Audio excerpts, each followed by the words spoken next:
जत 24 न्यूजमध्ये आपले स्वागत आहे. नमस्कार, मी मच्छिंद्र बाबर. आपण पाहत आहे जत 24. जास्त संदर्भ नाही, पण राष्ट्रीय संत गाडगे बाबांनी गाडगे सरपंच बागडेवाडीचा विचार डोळ्यासमोर ठेवत असताना समाजाचं काहीतरी देणं लागतो.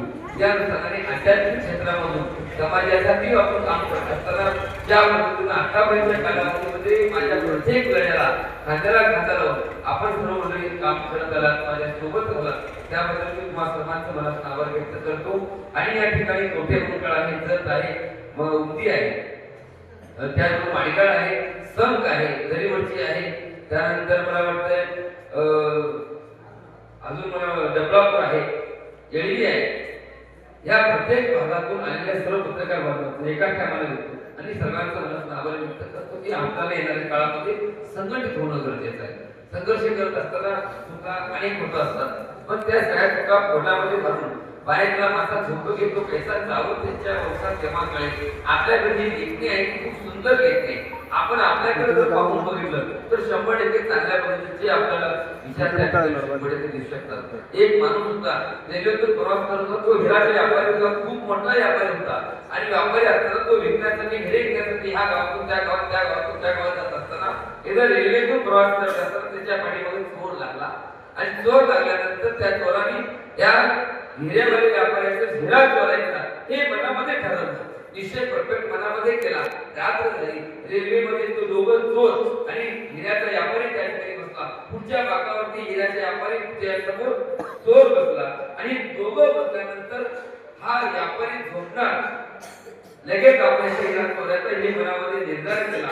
व्यापारी झोपण्याच्या अगोदर चोर त्या ठिकाणी झोपला आणि चोर झोपल्यानंतर थोडा वेळ झाला, रात्र झाली, बघता बघता सकाळ झाली आणि सकाळ झाल्यानंतर पुन्हा चोर उठला आणि व्यापारी देखील उठला. चोर प्रशांत झाला.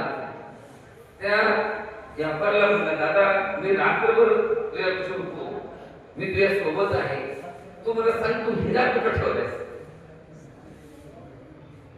तू हिरा कुठं ठेवलास? म्हटला मी रात्रभर चोरी करण्यासाठी तू हिरा कुठं ठेवलास? तो म्हटलं जरा बाहेर त्या खांद्यावर हात टाकला, बाहेर गेल्याचं सांगितलं की तू हिरा ठेवला होतास कुठं? मी एवढा अटक चोर आहे पण हिरा मला सापडला नाही. त्यावेळी त्यांनी सांगितले, अरे तू तुझ्याकडे जर 2 मिनिटं तुझ्या खिशामध्ये बघितला असतास तर तुला हिरा सापडला असता, तू कोठ्यावधीचा मालक झाला असता. तुझं आहे तुझं पाशी तरी तू जागा चुकला असती. आपण बाकीच्या आपण बघा खूप मोठे आहे. पत्रकार म्हणजे बाकीची नाहीये. पत्रकारांनी ठरलं एखाद्या युट्यूब चॅनल मध्ये एखादा आमदार पडू शकतो, टाकत नाही मला, एखादा खासदार पडू शकतो, तुम्ही स्वतः करत करू नका. आणि जर जेव्हा कमी लेखणार तेव्हा तुम्हाला स्वतः काम करण्याची तयारी तुमची ठेवली पाहिजे. आणि ही ताकद तुमच्या प्रत्येकाच्या लेखणीमध्ये आहे. आणि तालुक्यामध्ये अनेक नेते मंडळी असतील, अनेक मंडळी प्रत्येकाचे टायमानुसार त्यांच्या मोमेंटनुसार प्रत्येक गोष्टी होत राहतात. आपल्याला काही गोष्टी गरज नाही, पण समाजाचं काही गरज लागतो. जेव्हा जेव्हा तुमची गरज भासेल तेव्हा तेव्हा आपण 100% सर्वसामान्य माणसाला देखील आपण आपल्या पद्धतीने सहकार्य करावे अशी माफक अपेक्षा या ठिकाणी करतो. माझ्या सुरुवातीच्या पासून जेव्हा मी सुरुवात केली तेव्हा मला वाटतं अगदी आवर्जून नाव ठेवायचं वाटतं की जेव्हा माळेगाव या ठिकाणी गाडी आमचे ऑर्डर मेंबर ऑर्डर सुरुवातीचे म्हणजे ते कंपनी स्टार्टिंगची मालक गाडगे साहेब कंपनीचे मालक आणि दुसरे जोडले कोण? आता बघ ऑर्डर मेंबर केरापा वाणी साहेब हे लोक. त्यानंतर मग लगेच आमचे जतमधून जर आवर्जून बघितलं तर लाडका शिष्य बघा नाव पाठ आहे समोकोळी.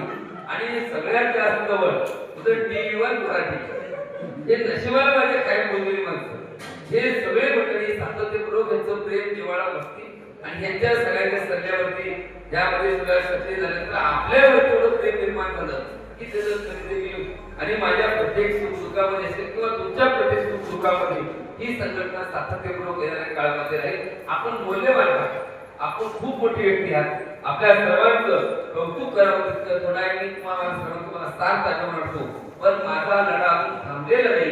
असाच लढा येणाऱ्या काळामध्ये प्रत्येक गोष्टीसाठी असेल. आपण सर्वांनी साथ द्या अशी माफक आपण या ठिकाणी करतो. नवीन वर्षाच्या तुम्हाला सर्वांना खूप खूप शुभेच्छा देतो. या